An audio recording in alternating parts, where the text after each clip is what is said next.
பூமியில் மரங்கள் கூட வளர முடியாத அளவிற்கு கடுமையான ஒரு உலகம் இருக்கிறது.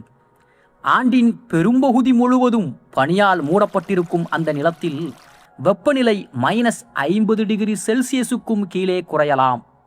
ஆனால் ஆச்சரியமாக அங்கேயும் உயிர்கள் வாழ்கின்றன. துருவ நரிகள், கஸ்தூரி எருதுகள், ரெயின்டியர்ஸ், பனி ஆந்தைகள் மற்றும் எண்ணற்ற சிறிய உயிரினங்கள் இந்த உறைந்த உலகில் வெற்றிகரமாக வாழ்கிறார்கள். அதுதான் தண்ட்ரா. வெளியே பார்த்தால் உயிரற்ற வெள்ளை நிலம் போல தோன்றினாலும் உண்மையில் அது பூமியின் மிகவும் தனித்துவமான உயிரியல் அமைப்புகளில் ஒன்று. தண்ட்ரா என்ற சொல் பினிஷ் மொழியிலிருந்து வந்தது. இதற்கு மர்மமில்லாத சமவெளி என்று பொருள். இந்த பெயரே அதன் இயற்கையை முழுமையாக விளக்குகிறது. வட அமெரிக்காவின் அலாஸ்கா, கனடா, கிரீன்லாந்து, ஸ்காண்டினேவிய நாடுகள் மற்றும் ரஷ்யாவின் வடக்கு பகுதிகளில் ஆயிரக்கணக்கான கிலோமீட்டர்கள் பறந்து விரிந்த இந்த நிலப்பரப்பு உலகின் மிகவும் குளிரான உயிரியல் மண்டலங்களில் ஒன்றாகவும் இருக்கின்றது. அதே சமயம் உலகின் மிக உயரமான மலைகளிலும் ஆல்பைன் தண்ட்ரா எனப்படும் இதை போன்ற சூழல் காணப்படுகிறது. தண்ட்ராவின் மிக முக்கியமான சிறப்பு அதன் அடியில் இருக்கக்கூடிய பெர்மாஃப்ராஸ்ட் ஆகும். பெர்மாஃப்ராஸ்ட் என்பது குறைந்தது 2 ஆண்டுகள் அல்லது அதற்கு மேல் தொடர்ந்து உறைந்திருக்கக்கூடிய நிலப்பரப்பு. ஆனால் உண்மையில் தண்ட்ராவின் பல இடங்களில் ஆயிரக்கணக்கான ஆண்டுகளாக மண் முழுமையாக உறைந்தே இருக்கின்றது. கோடை காலத்தில் மேலே இருக்கும் சில சென்டிமீட்டர் மண் மட்டுமே உருகக்கூடியது. அதன் கீழே இருக்கும் மண் தொடர்ந்து பனிக்கட்டியை போல உறைந்த நிலையிலேயே இருக்கும். இதனால்தான் தண்ட்ராவில் பெரிய மரங்கள் வளர முடியாது. ஒரு மரம் வளர்வதற்கு அதன் வேர்கள் ஆழமாக மண்ணுக்குள் செல்ல வேண்டும்.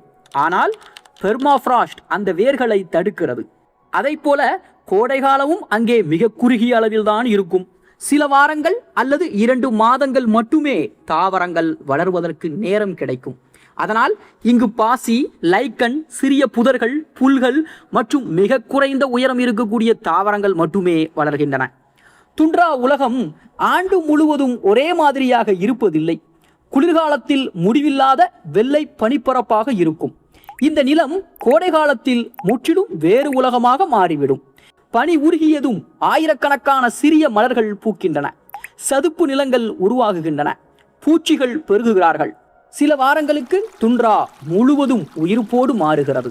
இதனால் பல உயிரினங்கள் இந்த குறுகிய காலத்திலேயே உணவு சேகரித்து இனப்பெருக்கத்தையும் முடிக்கின்றன. அதை போல இந்த கோடைகால மாற்றம் என்பது உலகம் முழுவதிலுமிருந்து பறவைகளை துண்ட்ராவிற்கு அழைத்து வருகிறது. வாத்துகள், அன்னங்கள், வலசை பறவைகள், கடற்பறவைகள் என கோடிக்கணக்கான பறவைகள் இங்கு வந்து முட்டையிட்டு குஞ்சுகளை வளர்க்கிறார்கள். பகல் நேரம் 20 மணி நேரத்திற்கும் அதிகமாக நீடிப்பதால் அவற்றிற்கு அதிக நேரம் உணவு தேடவும் குஞ்சுகளை வளர்க்கவும் வாய்ப்பு கிடைக்கிறது. துண்ட்ராவில் வாழும் மிகவும் முக்கியமான விலங்குகளில் ஒன்று ரெயின்டீர். ஆயிரக்கணக்கான விலங்குகள் கூட்டமாக நூற்றுக்கணக்கான கிலோமீட்டர்கள் இடம்பெயர்கிறார்கள். பனியை தோண்டி அதன் கீழே இருக்கும் லைக்கன் மற்றும் பாசிகளை உணவாக உண்ணுகிறார்கள். இவை துண்ட்ரா உணவுச் சங்கிலியின் முக்கிய இணைப்பாகவும் பல வேட்டையாடிகளின் முக்கிய இரையாகவும் இருக்கிறது. மஸ்க் ஆக்ஸ், ஆர்க்டிக் முயல், லெம்மிங், பனி ஆந்தை மற்றும் ஆர்க்டிக் நரி போன்ற உயிரினங்களும் துண்ட்ராவில் வாழ்கிறார்கள். இவற்றின் உடலில் தடிமனான ரோமம், சிறிய காதுகள், கொழுப்பு அடுக்கு மற்றும் வெள்ளை நிற உடல் போன்ற தகவமைப்புகள் இருக்கின்றன.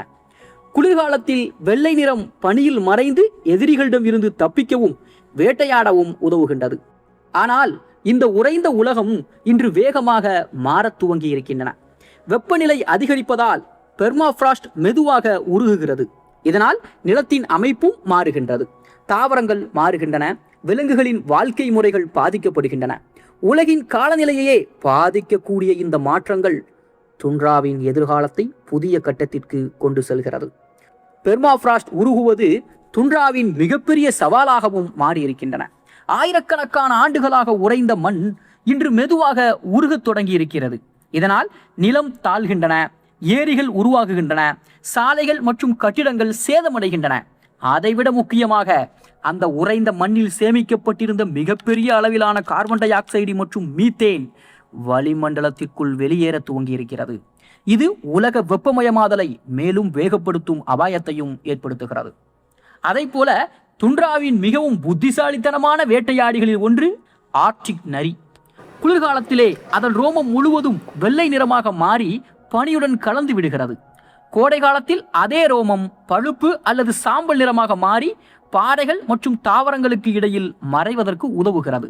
இந்த இயற்கையான நிறமாற்றம் பரிணாம வளர்ச்சியின் சிறந்த எடுத்துக்காட்டுகளில் ஒன்றாகவும் இருக்கிறது. அடுத்தது மஸ்க் ஆக்ஸ், துண்ட்ராவினுடைய மிக வலிமையான பாலூட்டிகளில் ஒன்று. ஆயிரக்கணக்கான ஆண்டுகளாக பனி யுகங்களை கடந்து உயிர் வாழ்ந்த இந்த விலங்குகள் எதிரிகள் தாக்கும் போது குட்டிகளை நடுவில் வைத்து வட்டமாக நிற்கும். இந்த பாதுகாப்பு முறை ஓநாய்கள் போன்ற வேட்டையாடிகளை எதிர்கொள்ள மிகவும் பயனுள்ளதாகவும் இருக்கின்றது. ரெயின்டீர்கள் ஆண்டுதோறும் உலகின் மிகப்பெரிய நிலவாழ் விலங்கு இடம்பெயர்வுகளில் ஒன்றை மேற்கொள்கிறார்கள். சில கூட்டங்கள் 1000 கிலோமீட்டருக்கும் அதிக தூரம் பயணம் செய்கின்றன. இந்த இடம்பெயர்வு புதிய உணவையும் பாதுகாப்பான இனப்பெருக்க இடங்களையும் தேடுவதற்காக நடைபெறுகிறது. இந்த பயணத்தின் போது ஓநாய்கள், கரடிகள் மற்றும் கடுமையான வானிலையையும் அவை எதிர்கொள்ள வேண்டியிருக்கும். அதை போல கோடை காலத்தில் துண்ட்ரா பறவைகளின் உலகமாகவே மாறிவிடும். உலகின் பல பகுதிகளிலிருந்து கோடிக்கணக்கான பறவைகள் இங்கு வந்து முட்டையிட்டு குஞ்சுகளை வளர்க்கிறார்கள். ஆனால் குளிர்காலம் நெருங்கியதும் அவை மீண்டும் தெற்கு பகுதிகளை நோக்கி ஆயிரக்கணக்கான கிலோமீட்டர்கள் பறந்து செல்கிறார்கள்.